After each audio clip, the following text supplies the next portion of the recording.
مرحبا، أهلا وسهلا فيكم بقناة طبخة فرح. اليوم رح نعمل أكلة كتير طيبة وهي كزبرة بالثوم. أول شي عندي بصلة، وهلأ عم نقطع البندورة لقطع صغيرة،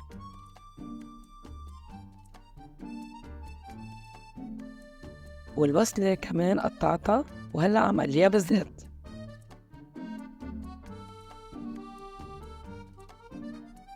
المكونات: كزبرة، بصلة، بندورة، وعلبة تونة.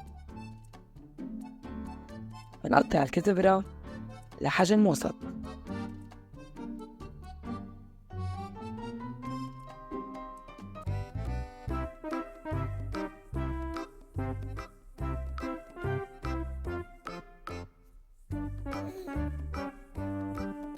وهلأ منغسل الكزبرة منيح ومنقليها مع البندورة والبصل، ومنفتح علبة التونة ونقليهم كلهم سوا.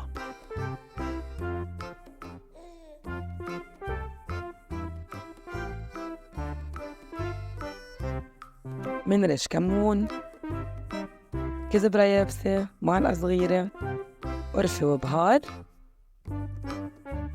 ونص معلقة ملح. منقليهم كلهم سوا. صحتين. هيدي هي أكلتنا لليوم. تشتركوا بالقناة وتفعلوا زر الإشعارات. باي باي.